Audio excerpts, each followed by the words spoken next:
Something Borrowed, Something Blue Part 1 is an absolute roller coaster of an episode of Frasier. This is episode 23 of season 7. It's directed by Pamela Fryman, and as always, there will be spoilers from now as I go through the episode chronologically and share some thoughts. And it starts off with Roz coming over with something for Daphne. It's actually something bought for her, and everybody else has actually just come back from the doorman's funeral.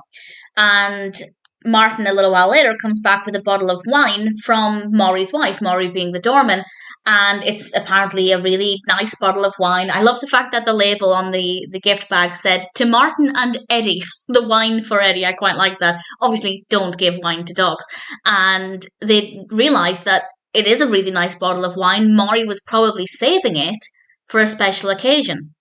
And of course, he died. He never got round to it.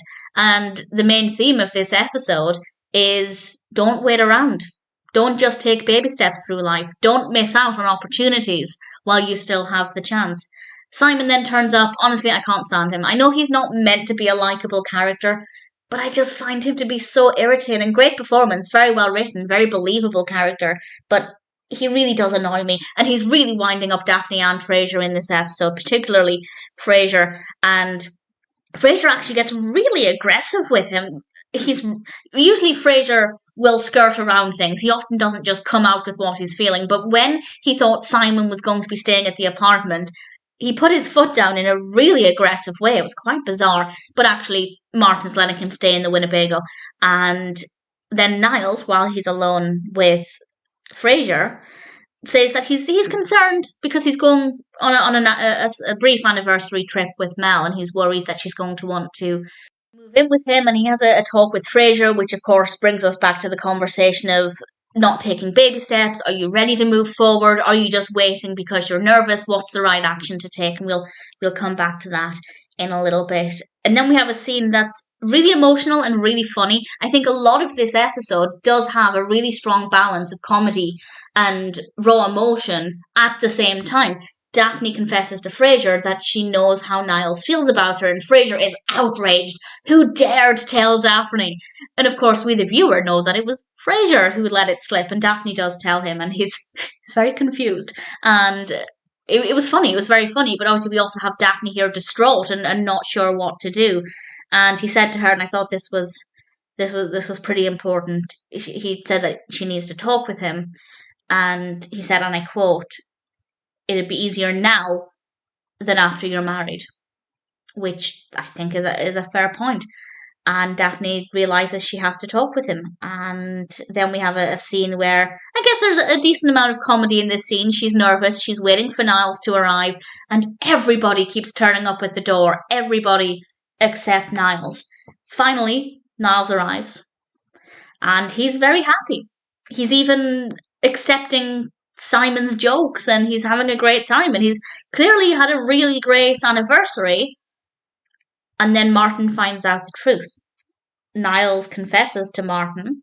In fact, I don't even know if confesses is the right word because he seemed to just share the information really willingly because he's so happy about it. Initially, he doesn't go into a lot of detail. All he says is, "I'm married." And for a brief moment, everything just is so tense because this is not what anybody would have expected.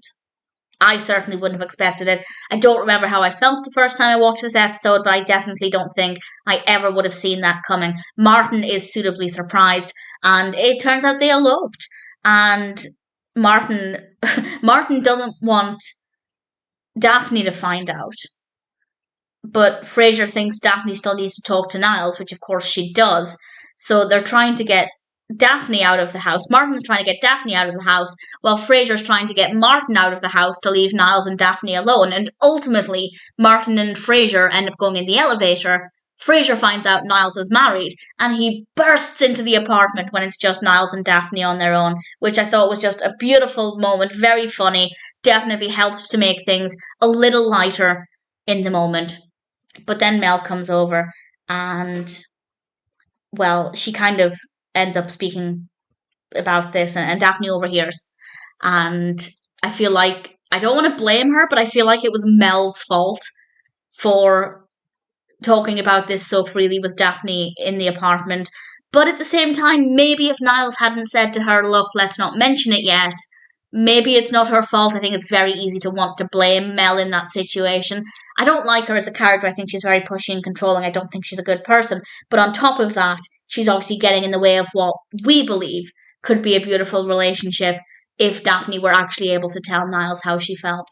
So she's just not a great character, and I think it makes perfect sense that she came into the apartment with no concerns about Daphne and the fact that they'd be stealing her thunder if they announced their wedding right before Daphne's wedding. So I think that made perfect sense that it was when she came into the apartment that Daphne found out, and Daphne manages to keep it together long as going to give a check to the caterers or something. And she goes into the elevator, and it's an emotional ending. It's a really emotional ending, but we do get some comedy as the neighbor in the elevator is ready to welcome her with open arms and hug her and make her feel better, because that neighbor had been in the elevator witnessing Martin and Frasier's conversation and also Frasier and Daphne's conversation. It was a nice way to kind of lift things up just ever so slightly without taking away from just how upsetting this would be for Daphne. As I said, it's a complete emotional roller coaster. And I feel like at this point, it would be completely impossible to guess what's going to happen with the next part. I've seen it before. I know what happens. I'm looking forward to rewatching it. And for now, I think it's fair to say that Something Borrowed, Something Blue Part 1 is a really strong, very emotional, and at times quite funny episode of Frasier. Looking forward to rewatching the next one.